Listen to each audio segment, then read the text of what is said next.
오늘 우리는 함께 성벽 재건의 준비라는 말씀의 제목을 가지고 함께 나누도록 하겠습니다. 오늘 말씀은 느헤미야 2장 17절에서 18절까지의 말씀입니다. 후에 그들에게 이르기를 우리가 당한 곤경은 너희도 보고 있는 바라. 예루살렘이 황폐하고 성문이 불탔으니 자 예루살렘 성을 건축하여 다시 수치를 당하지 말자 하고 또 그들에게 하나님의 선한 손이 나를 도우신 일과 왕이 내게 이른 말씀을 전하였더니 그들의 말이 일어나 건축하자 하고 모두 힘을 내어 이 선한 일을 하려 하매. 아멘.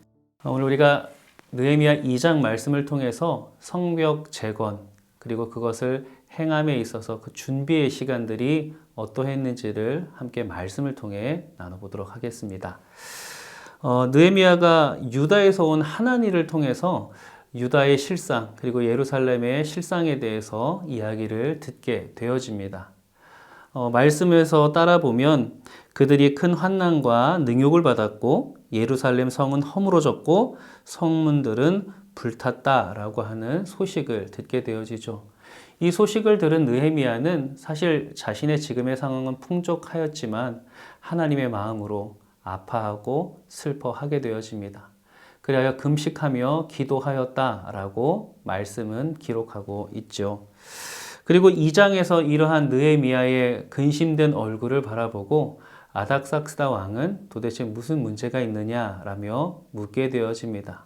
그리고 이 물음에 느헤미야가 용기 있게 예루살렘 성벽의 재건에 대한 말씀을 전하면서 어떻게 보면 표면적으로는 이 질문과 이 대답을 통해 성벽 재건의 역사가 시작되어진 것처럼 보이게 됩니다.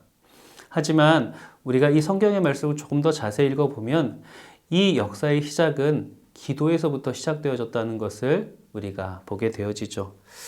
느헤미야 1장 4절 말씀을 보면 내가 이 말을 듣고 앉아서 울고 수일 동안 슬퍼하며 하늘의 하나님 앞에 금식하며 기도하여 라고 기록되어져 있습니다. 즉 하나님으로부터 이 말을 들은 그때부터 울며 금식하며 기도하였다라는 것을 보여주고 있죠. 그런데 이 1장의 시작과 2장의 시작은 시간적인 차이가 있습니다. 그가 이 유다의 소식을 들었던 1장 1절은 그 들었을 때가 기스르월이라고 기록하고 있죠. 이는 쉬운 말로 하면 11월이라는 뜻입니다. 그리고 2장의 시작, 즉 이 아닥삭스다 왕이 느헤미야에게 질문하는 이때는 니산월이라고 하고 있죠. 이는 3월을 이야기합니다.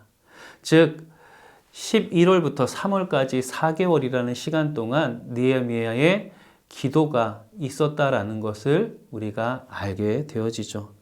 느헤미야는 자신의 조국에 대한 비참한 소식을 들은 후에 기도하였습니다.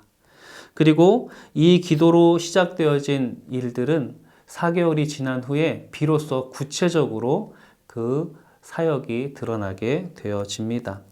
느헤미야가 이 어려운 상황 중에서도 이 사명을 감당할 수 있었던 첫 번째 준비는 무엇이었느냐? 바로 기도였다는 것이죠.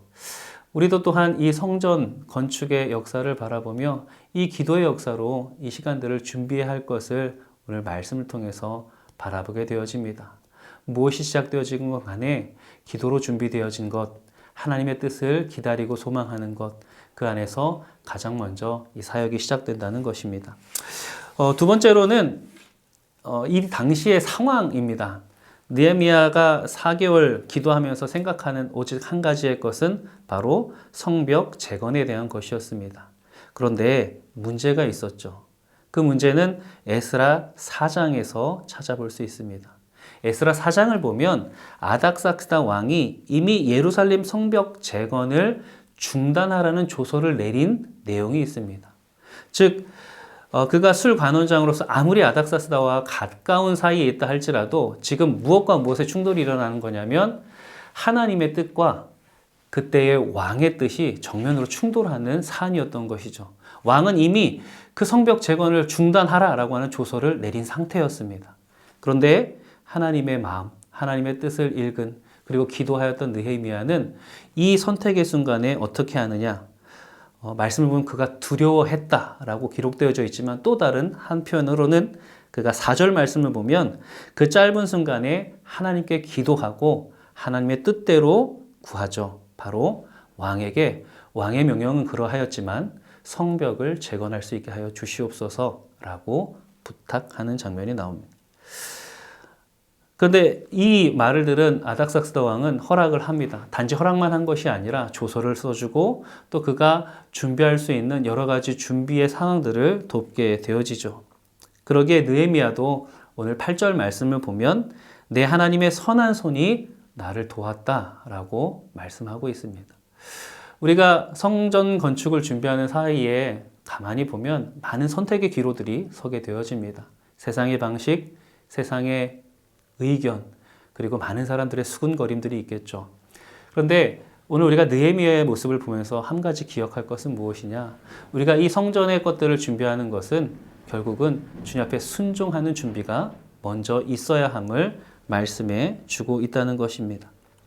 그리고 마지막으로 느헤미야가 이러한 사역을 감당하는 가운데에 중요했던 것은 무엇이냐면 그저 기도만 하는 자리에 있지는 않았습니다. 그는 기도하는 동시에 어떻게 재건할지에 대한 구체적인 계획이 있었고 또 그것들을 실행하였다는 것이죠. 느헤미야는 하나님이 모든 것을 알아서 다 해주실 것이다라는 생각, 믿음이 있었지만 또한 하나님께서 나를 쓰실 것이다라고 하는 믿음도 있었습니다. 그러기에 아닥사스다 왕을 통하여 그가 필요한 것들을 설득하기도 하였고 또 예루살렘에 내려가 실제적으로 그가 해야 할 일들이 무엇인가를 살펴보기도 하였습니다. 이러한 상황 속에서 그가 백성들에게 나아가 한 말은 이와 같았습니다. 느헤미야 2장 18절 말씀을 보면 또 그들에게 하나님의 선한 손이 나를 도우신 일과 왕이 내게 이른 말씀을 전하였더니 그들의 말이 일어나 건축하자 하고 모두 힘을 내어 이 선한 일을 하려 하매 라고 말하고 있죠. 즉 그는 자신에게 주어진 일을 최선을 다해서 했지만 그것을 무엇라고 얘기하느냐? 하나님의 선하신 이 손이 나를 도우신 일과 또한 내게 이른 말씀을 전하였다라고 말합니다. 즉 자신의 영광은 가리우고 하나님의 영광만을 드러냈다라는 것을 보게 되어집니다. 그리고 이러한 믿음의 말이 전해지자 모두 힘을 내어 이 선한 일을 하려 하매, 즉 이 믿음의 역사가 다시 또 다른 믿음의 역사로 불붙어지게 되어짐을 보게 됩니다. 자신의 영광이 아니라 하나님의 영광을 드러내기 위해 각자가 자신의 자리에서 행해야 할 일들에 최선을 다하는 믿음의 역사들이 계속해서 일어났다는 것이죠. 오늘도 하나님은 당신의 마음을 아는 자들, 당신의 뜻을 나타내고자 하는 자들을 들어 쓰셔서 하나님의 귀한 일들을 이루어 가실 줄로 믿습니다.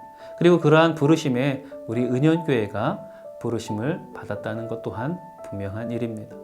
오늘 느헤미야가 그랬던 것처럼 또 그의 말을 따라 건축에 참여했던 많은 이스라엘 백성들이 그랬던 것처럼 우리 각자에게 주어진 하나님의 놀라우신 섭리 그리고 사명들을 우리가 믿음으로 감당하게 되어질 때, 그런데 그것이 나의 열심을 드러내고 나의 능력을 드러내는 것이 아니라 나를 통하여 일하시는 하나님의 능력을 드러내는 그러한 자로서 서게 되어진다면 우리의 건축의 준비는 그 무엇보다 주님 안에서 이루어지는 것이고 또 아름답게 이루어질 것이다라는 것을 믿어 의심치 않습니다. 우리가 그러한 마음을 가진 가운데에 이 세 가지의 것들을 기억하면서 기도하며 순종하며 또 나에게 주어진 일들을 주님의 영광을 위하여 감당하게 되어질 때에 이 성전 건축의 모든 역사들이 주님의 뜻 안에서 순적히 진행되어질 줄로 믿습니다. 오늘 우리가 이 말씀을 함께 보며 또 묵상하며 함께 질문하길 원하는데요. 첫 번째, 성전 건축을 준비하는 나의 기도 제목은 무엇인가요? 두 번째, 성전 건축을 준비하며 내가 이겨내야 할 두려움 혹은 염려는 어떤 것들이 있는가요? 세 번째, 성전 건축을 위해 내가 해야 할 일들은 무엇일까요? 이 영상을 다 보신 후 한 줄 댓글로 여러분의 고백과 기도를 드려보시기 바랍니다.